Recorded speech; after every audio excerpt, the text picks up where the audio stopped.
Last century, sci-fi writers imagined that our future dreams would aim for the stars, space exploration, distant planets, and interstellar travel. Few could have predicted that harsh, post-apocalyptic or medieval settings would rival the allure of high-tech, prosperous societies. But history isn't built on what-ifs. Today, survival hacks and prepping tips are often more popular than news about the latest scientific discoveries. A few decades ago, finding water on Mars or signs of life on Venus would have been earth-shattering news. Today, it barely raises an eyebrow.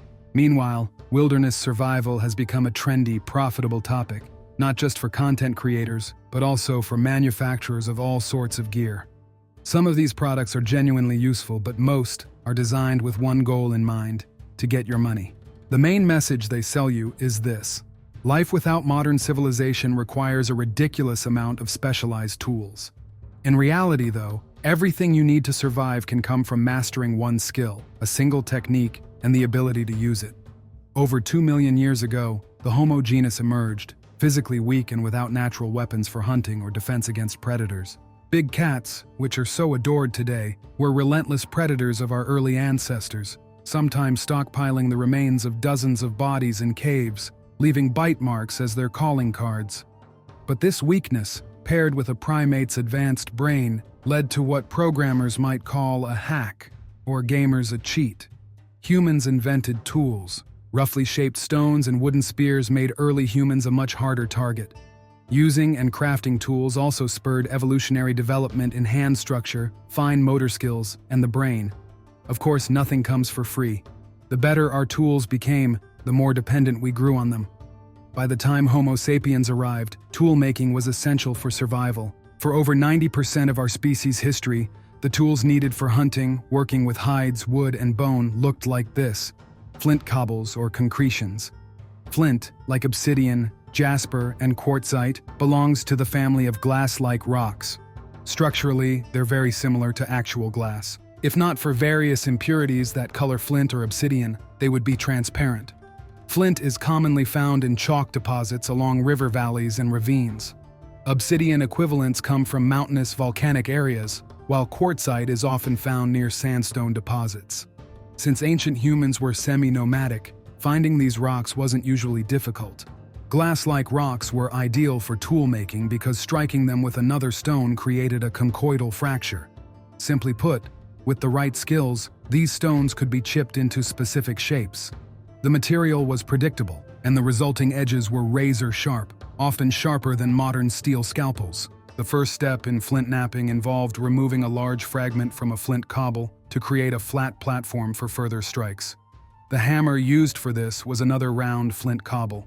Next, a series of controlled strikes along the edge of the core produced a thick, ridged flake. This flake, often the first to be removed, was typically used to craft a scraper for processing animal hides. Striking the platform edge in a circular pattern created sharp flint blades.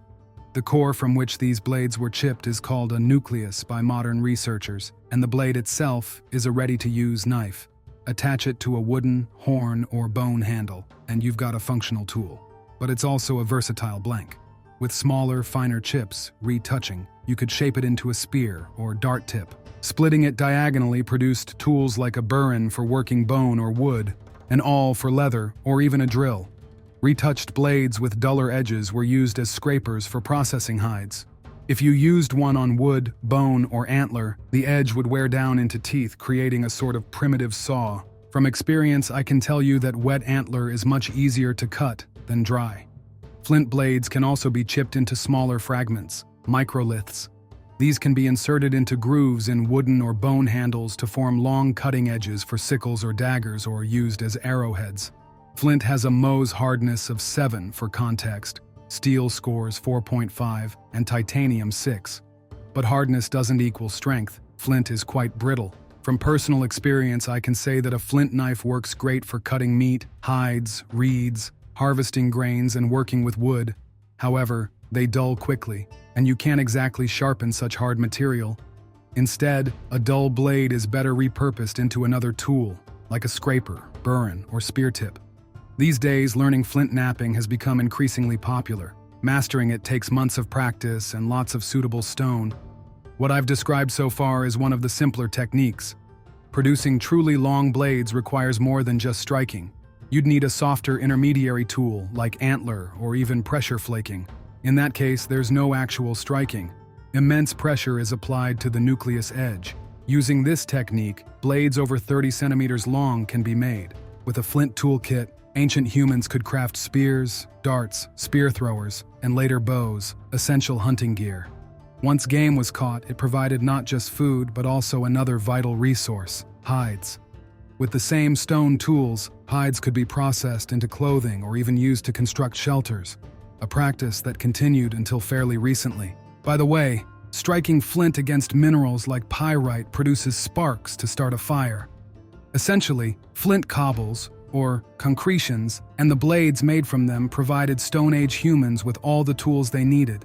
And if they required something from wood or bone, like needles or wooden utensils, same stone tools could be used to craft them. Later, during the Neolithic, as people transitioned to more sedentary lifestyles, stone axes became popular. Some were made by grinding softer stones, while others were fashioned from large flint pieces by repeated chipping. By the Chalcolithic and Bronze Age, flint wasn't just scavenged along rivers and ravines, it was mined on an almost industrial scale. For example, near the village of Krasnoselsk in Belarus, flint mines with shafts up to 5 or 6 meters deep have been found. Hundreds of these mines have been documented. Naturally, knowing how to knap flint doesn't guarantee survival in the wild. Much depends on a person's mental state, physical condition, and hunting skills.